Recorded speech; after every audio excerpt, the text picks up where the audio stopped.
Hello everyone, welcome to Saroj Mishra YouTube channel. में YouTube channel पर आप सभी का बहुत बहुत स्वागत है। Supreme court BEd versus BTC जो डिसीजन आया है, ऑर्डर आया है उनका कि बीएड वाले अब पीआरटी के लिए एलिजिबल नहीं होंगे। इसके बाद सामने है आपके बिहार पब्लिक सर्विस कमीशन की तरफ से जो प्राथमिक शिक्षक भर्ती है उसमें बीएड वाले कैंडिडेट्स क्या करें, एग्जाम दें या नहीं दें। तो फिलहाल जो है शिक्षा विभाग का नया बयान आया है, बिहार शिक्षा विभाग का खास इसी पॉइंट पर एक स्टेटमेंट आया है। तो चलिए देखते हैं, काफी राहत भी मिलेगी आपको और आपको एक रास्ता खुलता हुआ भी नजर आएगा।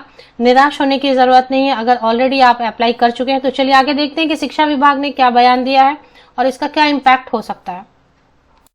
तो सबसे पहले आज की जो हेडलाइन है वो यही है, पटना से आया हुआ राष्ट्रीय अध्यापक शिक्षा परिषद NCTE के दिशा निर्देश के आलोक में ही बिहार में प्राथमिक शिक्षक कक्षा 1 से 5 नियुक्ति में बीएड डिग्रीधारी को शर्तों के आधार पर मौका दिया जाता है। इसमें यह शर्त होती है कि नियुक्ति के 2 वर्ष के अंदर 6 माह का संवर्धन कोर्स करना होगा, यानी ब्रिज कोर्स करना होगा। इसी आधार पर पूर्व में भी पहले भी बीएड डिग्रीधारी वाले प्राथमिक शिक्षक बनते रहे हैं।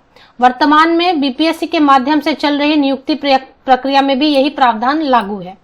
इस संदर्भ में उच्चतम न्यायालय की ओर से एक मामले में यह निर्णय लेना कि बीएड वाले नहीं, सिर्फ डीएलएड धारी ही प्राथमिक शिक्षक बन सकते हैं।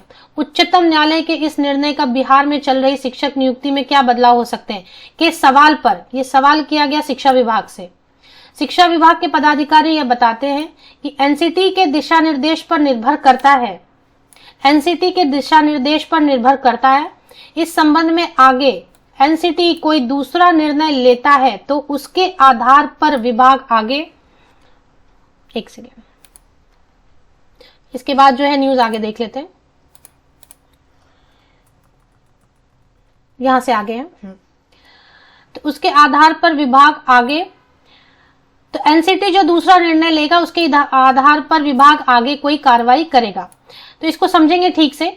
वर्तमान चल रही नियुक्ति प्रक्रिया में विभाग ने साफ कहा है कि एनसीटी द्वारा मान्यता प्राप्त संस्थान से बीएड करने वाले भी कक्षा 1 से 5 तक पढ़ाने के लिए योग्य माने जाएंगे। लेकिन इस प्रकार स्कूल शिक्षा के रूप में नियुक्त अभ्यर्थी को ब्रिज कोर्स करना होगा। तो ये बात है, एनसीटी की जो रूल्स हैं उसके हिसाब से ही फॉर्म भरे गए। अब इसमें एक बात ये आ जाती है कि जो कैंडिडेट ऑलरेडी अप्लाई कर चुके हैं, एनसीटी का मान लेते हैं कि पुराना जो नियम है जिसके तहत बीएड धारी भी अप्लाई कर रहे हैं पीआरटी के लिए, मान लेते हैं उसको रद्द भी कर दिया जाता है। फिर भी बिहार सरकार ऐसा बोल सकती है कि ऑलरेडी फॉर्म भरे जा चुके हैं पुराने नियम के हिसाब से, इसलिए जो नए नियम आएंगे वो नए भर्ती में लागू होंगे। जो नए नियम आएंगे वो नए भर्ती में लागू होंगे। जिन कैंडिडेट ने ऑलरेडी फॉर्म भर दिया है वो ऑलरेडी परीक्षा के लिए तैयारी कर चुके हैं, बुकिंग कर चुके हैं। एग्जाम की डेट आ गई है तो बुकिंग भी हो गई होगी। बाहर के अभ्यर्थी भी आ रहे हैं बाहरी राज्यों से, तो इसलिए इस नियम को अगले जो रहेंगे रिक्रूटमेंट या अगला जो विज्ञापन जारी होगा तब से लागू किया जाएगा। अभी जो ऑलरेडी हो चुका है हम लागू नहीं कर पाएंगे। कैंडिडेट का भविष्य देखते हुए बहुत सारे कैंडिडेट्स अप्लाई कर चुके हैं। ये सारी चीजें ध्यान में रखते हुए इस अगर रद्द भी हो जाता है एनसीटी का पुराना नियम तो भी हम उससे नए नियम को अगले रिक्रूटमेंट से लागू करेंगे, ऐसा कहते हुए इस रिक्रूटमेंट प्रक्रिया को एज इट इज चला सकती है।